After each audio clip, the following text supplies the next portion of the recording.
the for-profit landscape, an overview for a more informed understanding of your educational opportunities. My name is Ryan Weemer. My contact information is provided here and again at the end of the presentation in case anyone has any questions, needs more of an explanation, or requires assistance. There are many things that one must consider when choosing the right educational institution. Not only do you have to make an informed decision on how to best use your GI Bill benefits, but you must also think about your long-term career goals. This means taking the time to find a school that will be right for you. Although it may seem overwhelming at times, it is important to take the time to go over each of the options to ensure that you are starting your education on the right foot.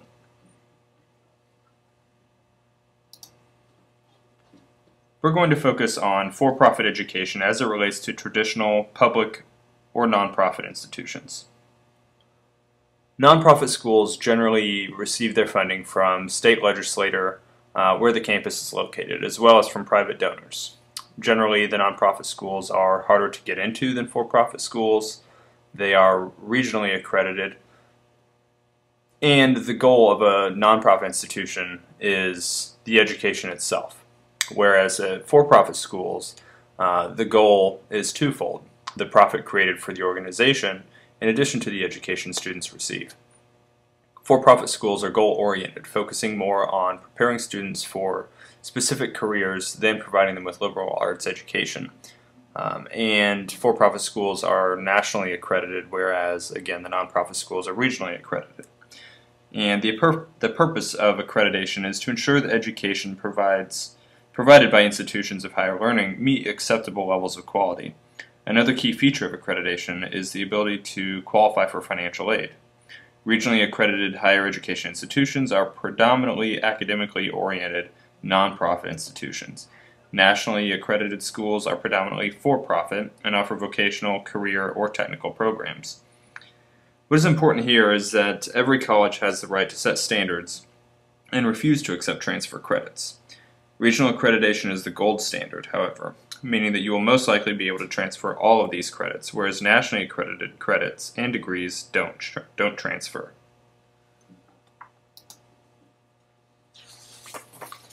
Most for-profit colleges are valued participants in higher education. They provide a service that is not always available to traditional nonprofit universities.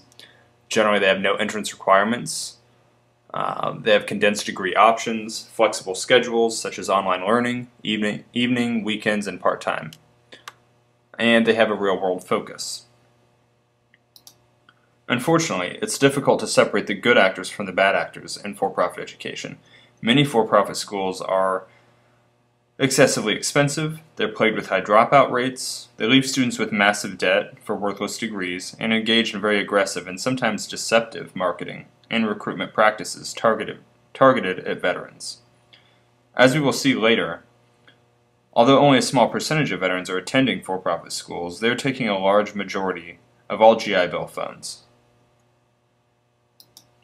And lastly, the 90-10 rule was created to allow the free market to regulate for-profit schools by preventing them from being entirely government funded.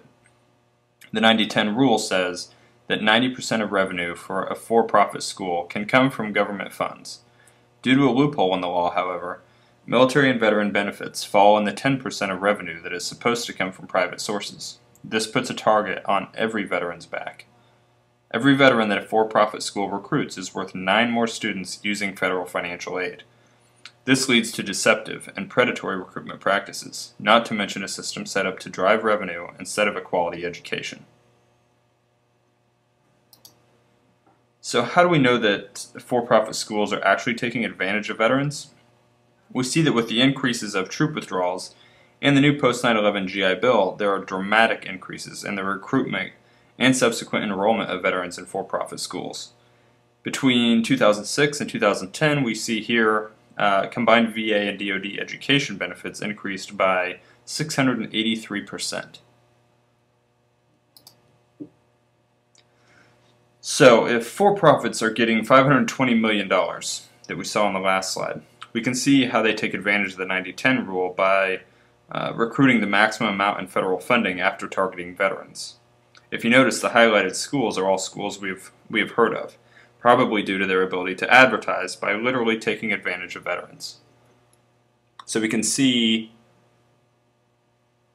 the highlighted schools here are almost at their 90% cap, and you can see the total funding received under Title IV, which is federal financial aid, and it goes from hundreds of millions to $5.4 billion. A huge, huge jump.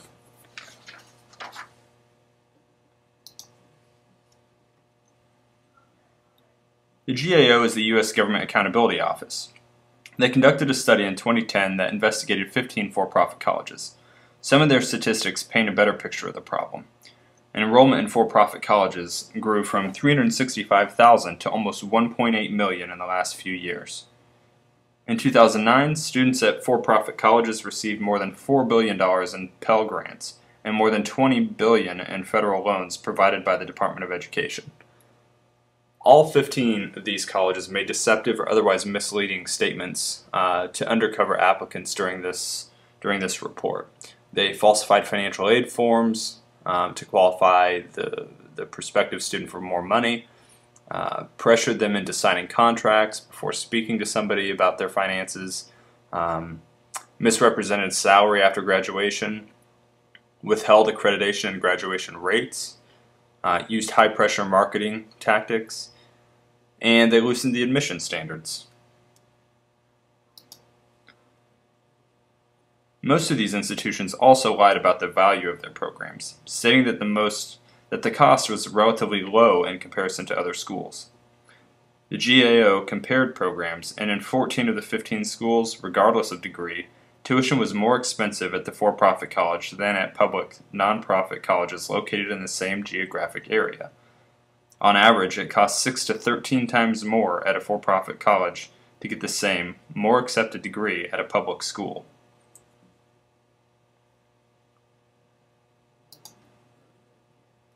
Another report done by the HELP Committee, Health, Education, Labor, and Pension, and Senator Harkin, reported that in the first year of the post-9/11 GI Bill implementation, the VA spent comparable amounts, $697 million and $640 million respectively, on tuition for students attending public and for-profit schools.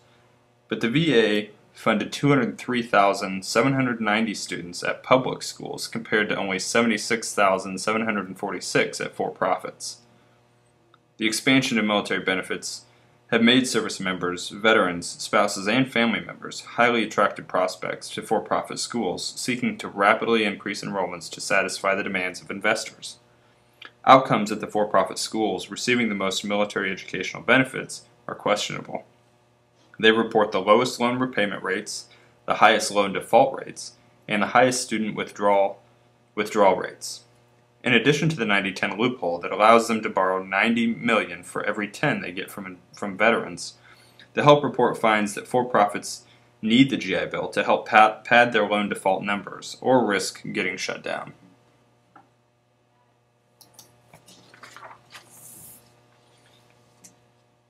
I wanted to share some charts here because I think they give a great visual representation of the for-profit landscape. So this is just showing where federal GI Bill dollars are going, the top 10 recipients, and we notice that many of those are for-profit schools. Most of those are for-profit schools. In fact, only the orange ones are public schools. And you see that, $31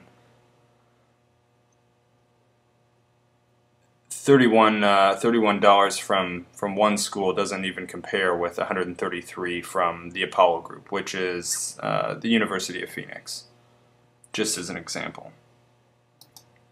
So what are we getting for our money? We get staggering dropout rates. And if you notice, again, the public schools, 13% withdrawal rates doesn't even compare with 50 and 44% of some of the higher withdrawal rates at the for-profit schools. The highest withdrawal rates for associate's degree students enrolling in 2008 and 2009 again. astronomically high withdrawal rates.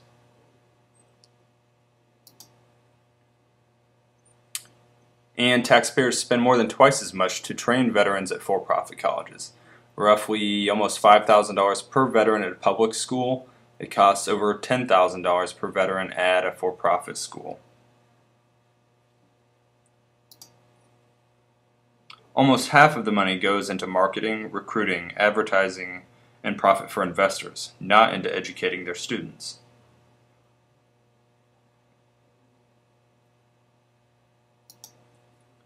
These last two slides pretty much say it all. This is for associate's degree, the cost at a local community college and at a for-profit school in the same vicinity. From $7,000 to $35,000, from 6 to 46, from 9 to 44. And again, this time for bachelor's degrees.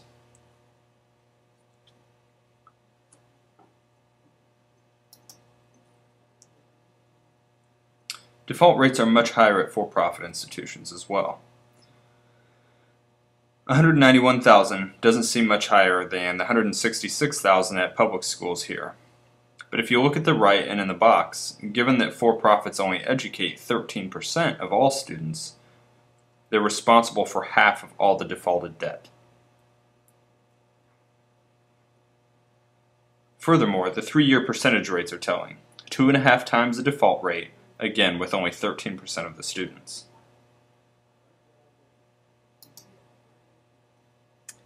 These are some statistics for a few of the schools. This one is on DeVry.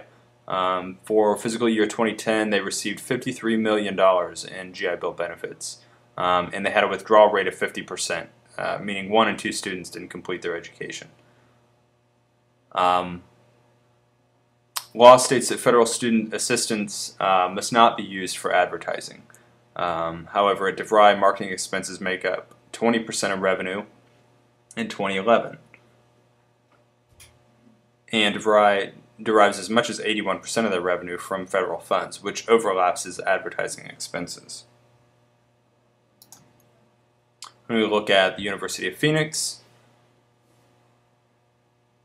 they invest in their recruiting, not in academics. The Apollo Group spent only $890 per student on instruction in 2009, while spending over $2,000 per student on marketing.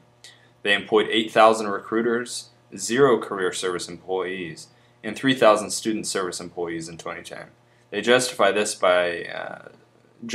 spending by arguing that their students are more likely to be working adults and don't need the services traditionally provided to students.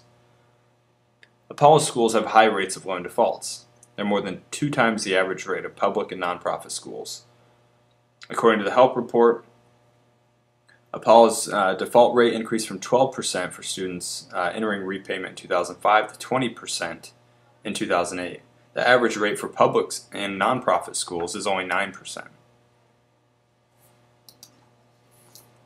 The pitfalls of for-profit education are reciprocal in nature, playing off one another and having a negative compounded effect on the student-veteran population. The 90-10 rule exploitation of veterans, deceptive recruiting, the high costs, poor quality education in terms of transferability and accreditation, high dropout rates, high loan default rates, and they're profit-driven. For most students, choosing a school is not a data-driven process. This is largely due to the lack of usable consumer information available to prospective students. Furthermore, as we have shown here, it's difficult to separate the good actors from the bad actors in the for-profit education. They are plagued with high dropout rates and overly expensive. They engage in deceptive and aggressive marketing and recruiting tactics aimed at veterans. By clearly displaying data on student successes and engaging veterans with robust consumer education, we can separate the good schools from the bad actors and allow student veterans to make more informed choices. While some of these resources are not perfect or overly user-friendly, they are what we have at our disposal for the time being. College Navigator lets us look at some of the reported data for consideration. College Scorecard is a newer site, government site, which gives us more visualization of the data in a more user-friendly fashion. The Consumer Financial Protection Bureau, I think, does a great job synthesizing this information for the consumer NEDAP helps with federal loan defaults, and they partner with South Brooklyn Legal Service. MOVA, the Mayor's Office of Veterans Affairs, has a Know Before You Enroll campaign with 10 steps to considering a school and financial aid options. And the Department of Education is where a lot of this information is found on the for-profit landscape, some of the statistics that we already saw here. And of course, we at Iraq and Afghanistan Veterans of America continue to advocate for greater transparency and restriction of deceptive and predatory recruitment while providing the most comprehensive tools for making informed decisions about education choices and veterans education benefits. So again, here's my contact information. If you have any questions whatsoever, feel free to reach out to me personally or visit our website at newgibill.org and you can ask a question through there. Thanks for joining.